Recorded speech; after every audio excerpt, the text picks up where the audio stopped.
Hong Kong, October 1972. The kind of afternoon where the humidity makes everything feel slightly more serious than it would elsewhere. The air thick and warm, the city outside going about its business. While inside the Kowloon Athletic Association building, something is happening that the 700 people present will be talking about for decades. Bruce Lee arrived 20 minutes ago with Chuck Norris a half step behind him. They came in through the side entrance, which Bruce prefers when he can manage it because the main entrance at events like this produces the kind of reception that makes actual watching difficult. The Federation coordinator had held 2 seats along the left wall in the third row, good seats with clear sight lines to the central demonstration floor, and Bruce and Chuck settled into them without ceremony. Chuck is wearing a plain navy windbreaker and a cap pulled low, which achieves a reasonable degree of anonymity. Bruce is in a dark turtleneck, which achieves nothing in terms of anonymity, but which Bruce has stopped trying to achieve at Hong Kong martial arts events because Hong Kong recognizes him the way cities recognize their own, regardless of what he wears. The demonstration has been running for an hour. Interclub event. The Hong Kong Martial Arts Federation's autumn gathering. The one occasion where schools that would normally compete against each other share the same floor in the same building and demonstrate what they have been working on. Hun Gar, Wing Chun, Choi, Left, Northern Praying Mantis. Every major lineage represented. The audience is dense with practitioners, senior instructors in the front rows, students filling the back, press from 2 martial arts magazines along the right wall. Bruce has been watching everything with the quality of attention he brings to this kind of event, which is the attention of a man who loves his subject and has never stopped being a student of it. Regardless of what the world thinks he has become, Chuck watches differently with the focused assessment of a competitor reading opponents, cataloging techniques, measuring what he sees against what he knows. On the demonstration floor, Bolo Yeung is working. His full name is Yang Shen. Hong Kong knows him as Bolo. And what Hong Kong means when it uses that name is something specific. The bodybuilding champion of the city, 26 years old, built in a way that makes the phrase physically impressive feel insufficient. He stands at 5 feet 10 inches and 218 pounds of muscle that is functional rather than decorative. The product of 12 years of serious training in Southern Kung Fu combined with a dedication to physical conditioning that is genuinely extraordinary. He has been demonstrating for the past 15 minutes against 3 different partners from 3 different styles. And what he has shown is real technique applied with real power. The combination that makes serious practitioners in the audience nod at each other with the acknowledgement of people who recognize genuine work. His current partner is a Kolefoot stylist named Chen. Faster than the previous 2, lighter on his feet, presenting a different kind of problem. Bolo adjusts to him the way good practitioners adjust, reading the different speed, changing the timing, finding what works rather than forcing what he has already prepared. When Chen commits to a high kick, Bolo catches the leg, sweeps the base, and Chen lands flat on the wooden floor with a sound that carries to the back wall. Chen gets up. Bolo nods. Chen nods back. The exchange between them has the specific quality of respect that from 2 people who have genuinely tested each other. The audience applauds, not politely, with knowledge. This is a room full of people who understand what they just watched, and their appreciation has the weight of expertise behind it. Bruce is nodding from the 3rd row. Chuck has not moved, which means Chuck is impressed because Chuck's stillness at martial arts events is proportional to his interest. The Federation chairman, a small Wing Chun Sifu in his 60s named Master Ho, walks onto the floor with the microphone. He thanks Bolo. He thanks the partners. He begins to introduce the next school. Bolo raises one hand. Master Ho looks at him. Bolo extends his hand for the microphone. Master Ho hesitates for a moment, doing the calculation that event organizers do when unexpected things are requested by popular performers on their program. He hands it over. Bolo speaks first in Cantonese. The room responds with the warm laughter of a crowd that loves its hometown champion. Then he switches to English and the switch tells everyone in the room that what follows is aimed at someone specific and heads begin to turn. He says he has heard there is a famous martial artist visiting Hong Kong this week. He says he has followed this man's career with interest. He says he has watched films with admiration. He pauses on admiration in a way that gives it a slight edge. The pause of someone who is about to complicate an apparent compliment. Then he says Bruce Lee's name. He says that what he sees in Bruce Lee's films is extraordinary. That the movement is genuine and the technique is real, and anyone who says otherwise is not looking carefully. He says all of this with what sounds like sincerity, and the room is listening carefully because the build is clearly going somewhere. Then he says that films are films, that the camera makes decisions about what is shown and what is not. That controlled demonstrations in front of cooperative partners are controlled demonstrations in front of cooperative partners. He says that in Hong Kong the real test has always been the floor, not the screen, and that the floor is right here. And he is standing on it, and he has a question. He turns and he points at the third row. "Mr. Bruce," he says in English, loud enough for the room to follow. "In your films, you are untouchable. You move like nobody I have ever seen. I respect this. Completely." He pauses, "But I am not a camera. I am not a cooperative partner. I am standing on this floor right now and I would knock you out in 10 seconds. 700 people make the sound that 700 people make when something has been said in public that crossed a line everyone in the room can see clearly." The press row is already focused on Bruce. The senior instructors in the front rows have turned. Every person in the building is looking at the third row where Bruce Lee is sitting with his hands resting on his knees and his expression revealing nothing that he has not chosen to reveal. Chuck leans over. He says something quietly that only Bruce hears. Bruce listens. Then he looks at the demonstration floor at Bolo standing there with the microphone and the certainty of a man who has just said something public that cannot be taken back. Bruce stands up. The reaction moves through the room instantly. Not from recognition. Everyone here already knew Bruce was present, but from understanding. Bruce Lee is standing up. Bruce Lee is walking toward the floor. Whatever this is, it is happening. It is real. And 700 martial artists who came here for an interclub demonstration are about to witness something else entirely. He walks down the row past the senior instructors who make space without being asked. He steps onto the demonstration floor. He is wearing dark clothes and he looks exactly like a person who was watching a martial arts demonstration, because that is what he was. And the contrast with Bolo's oiled and conditioned 218 pounds is visible and real, and the room registers it with the specific attention of people who understand that what they are about to see will not be determined by what they are currently looking at. Master Ho steps toward Bruce with the expression of an event organizer who has completely lost control of his event and is trying to decide whether to intervene or document. He says Bruce's name. Bruce looks at him with the calm of someone who has already decided what is happening and does not need the decision revisited. Light contact. Bruce says, "Demonstration terms." Master Ho nods because there is nothing else to do. Bruce walks to the center of the floor and stops 8 feet from Bolo. They look at each other. Bolo is 6 in taller and 78 pounds heavier and has just said publicly that he would knock Bruce out in 10 seconds.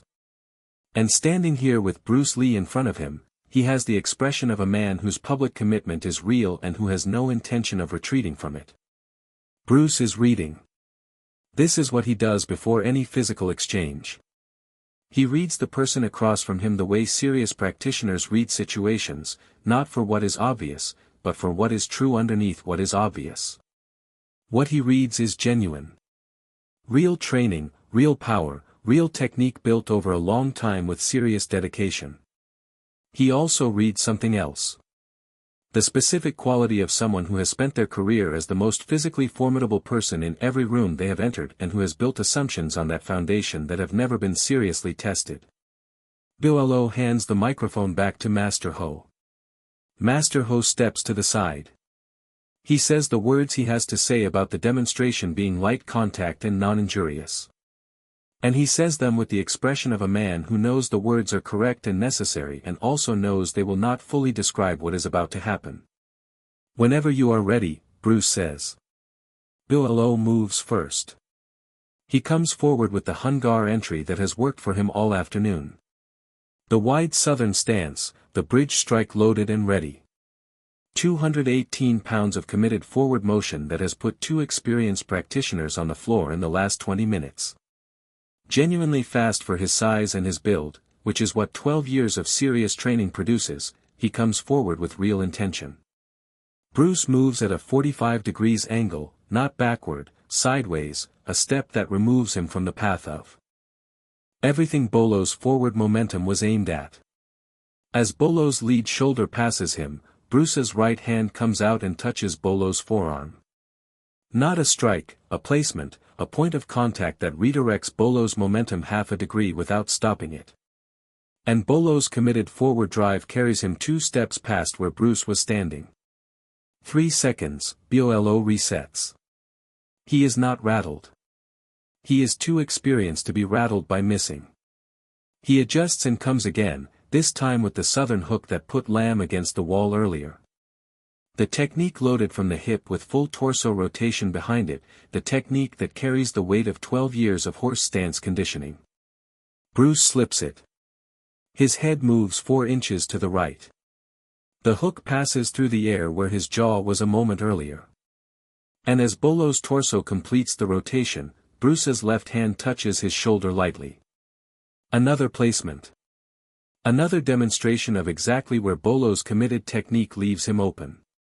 Bolo pulls back. His expression has changed. Not fear. Something more specific.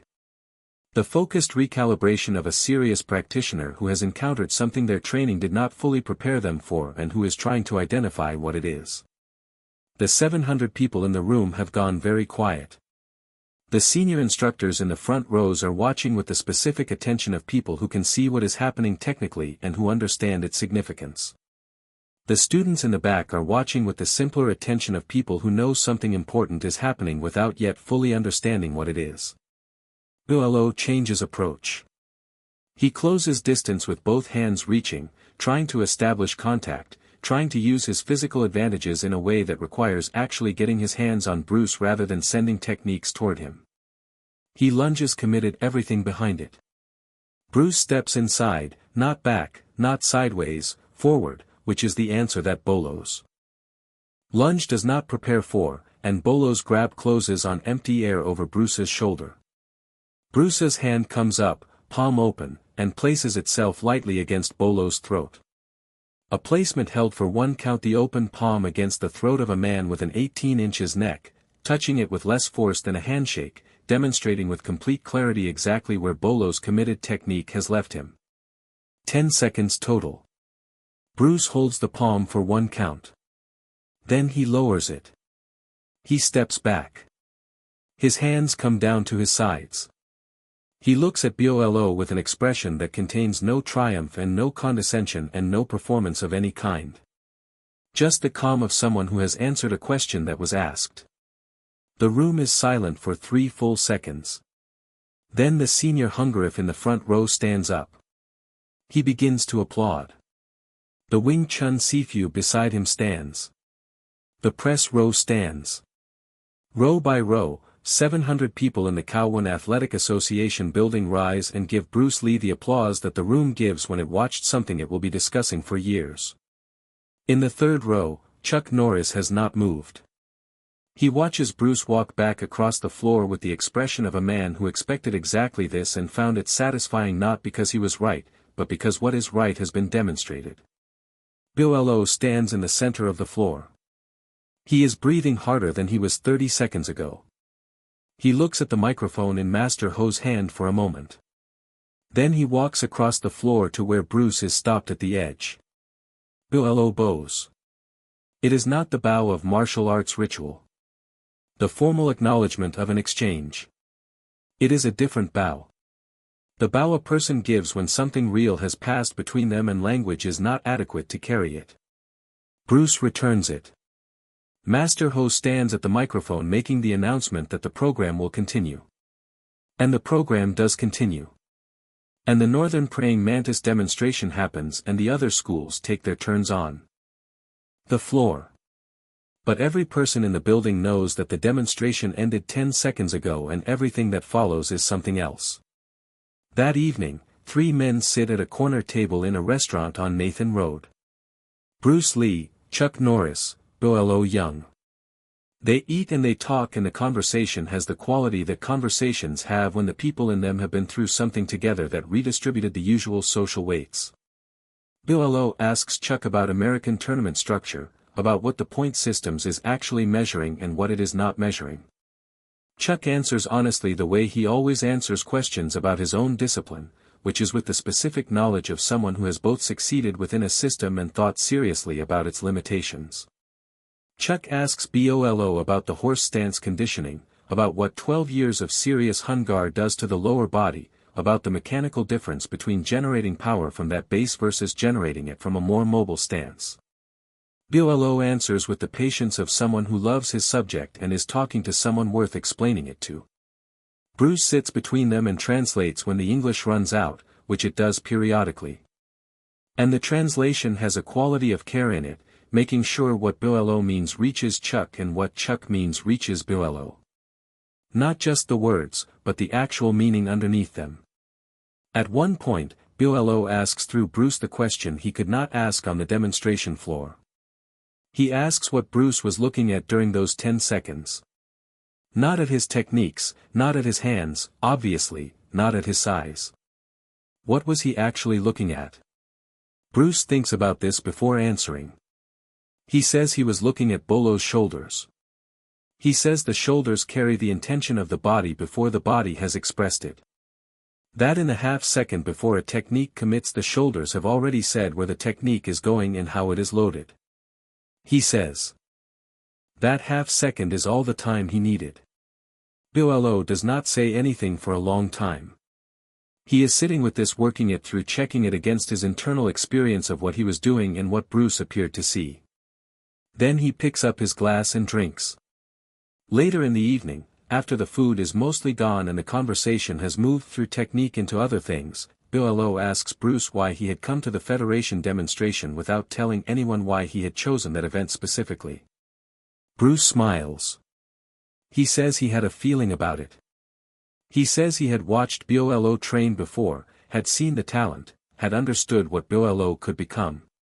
He says he also understood that Bolo had spent his career being the most physically formidable person in every room he entered, and that this had built something in him that needed testing. He says he had wanted Bolo to meet that testing in front of people who were qualified to understand what they were watching so that what happened would land correctly rather than being distorted by an audience that might misread it. Bolo listens to this carefully. He asks Bruce whether he had known what would happen, whether he had known Bolo would take the microphone and issue the challenge. Bruce says he had expected it. He says Bolo always takes the microphone when a microphone is available. He says this as an observation rather than a criticism, the observation of someone who has watched a person carefully and understands their patterns. Bolo laughs. It is the first time he has laughed since the demonstration floor. And it is a real laugh. The laughter of someone who has been told an accurate and slightly unflattering truth about themselves by someone they trust. The 3 men talk until the restaurant closes. The conversation covers training methodology and filmmaking and the specific problems of demonstrating genuine technique to an audience that lacks the context to interpret it correctly. Bruce talks about what he is trying to do in his films, which is not to show choreography, but to show real technique in a way that the camera can render honestly, which requires the technique to be genuinely real. Bolo talks about the gap between what bodybuilding produces and what functional martial arts conditioning produces and the tension between them in his own training.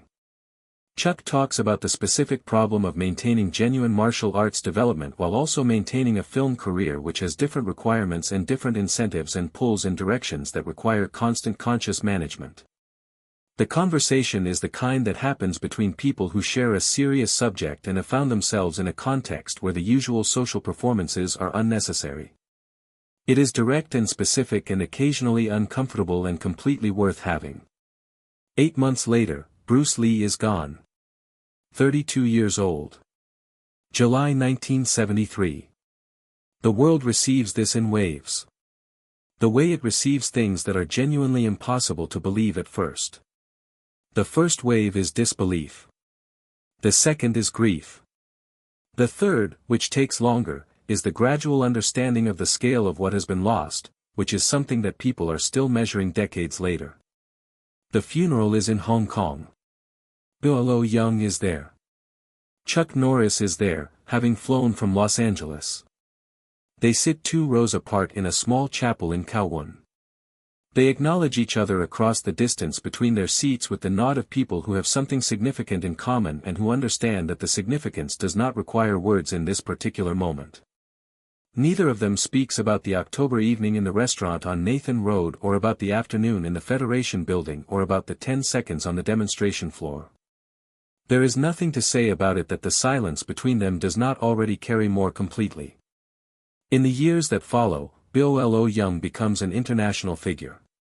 Enter the Dragon, which was already filmed before Bruce died and which is released 2 months after his death, introduces Bolo to the world as something other than Hong Kong's bodybuilding champion. He makes dozens more films. He is asked about Bruce Lee in nearly every interview he gives for the rest of his career. And he answers these questions with the patience and warmth of someone who loved his subject and is willing to keep explaining it to people who are only beginning to understand it. He is rarely asked about the Federation demonstration because the people who were there did not speak about it publicly. The story lived in the Kowloon martial arts community passed between instructors and senior students in the specific way that teaching stories pass from the people who understand their point to the younger people who need to learn it. When Bolo is asked about it in later years, usually by someone who heard the story through that informal network and wants to hear the primary account, he answers thoughtfully. He says that he was young and strong and had never been seriously tested and that those 3 things together produce a specific kind of blindness that feels like clarity from the inside. He says that Bruce gave him something that afternoon that he could not have given himself, which was an accurate view of where his understanding ended. He says the gift was not the 10 seconds, though the 10 seconds were necessary. The gift was what he understood because of them. He says he has been different as a practitioner since that afternoon. More careful about what he assumes he knows. More willing to be wrong. More interested in the edge of his understanding than in the center of it. He says this is not a comfortable way to train and it is not a comfortable way to live, but it is the most honest way he knows to keep growing. And that Bruce showed him the difference between the 2 kinds of living by putting his open palm against his throat on a Hong Kong demonstration floor. And holding it there for 1 count. Chuck Norris, when asked about Hong Kong, says it was a wonderful experience. He says Bruce was a generous host. He says he met some remarkable practitioners there. When Bolo's name comes up specifically, he says Bolo was a fine fighter and a genuinely good man and that they stayed in touch over the years. He does not tell the story because he does not feel it is his alone to tell. He keeps this rule for the rest of his career and the people who know him well understand the rule and respect it. What happened on that demonstration floor was small by conventional measures. 10 seconds, 1 placement against a throat, no injury, no declared winner, a single open palm resting against a large man's neck for 1 count. By the measures that matter inside a serious martial arts community, where the question of what real fighting is has been the organizing question for centuries, it was something different. It was a lesson delivered with precision to someone who needed it and who was capable of receiving it if it was delivered correctly. Bruce Lee understood both of those things before he walked onto the floor. And the understanding is what made the 10 seconds possible. Not the technique, which was genuinely extraordinary, but the understanding of what this specific person needed and how to give it to them without breaking them. That is the complete story. 700 people in a building in Kowloon watched it happen. They carried it out into the world with them when the evening ended, and the world it entered was smaller than the world it deserved, which is the fate of most true things. But the people who received it passed it along, and it traveled in the way that teaching stories travel. And eventually it arrived here, where it can be told the way it should be told, which is simply and directly and without anything added that was not already there on the floor that afternoon. When Bruce Lee answered a question with an open palm in 10 seconds and complete unhurried certainty.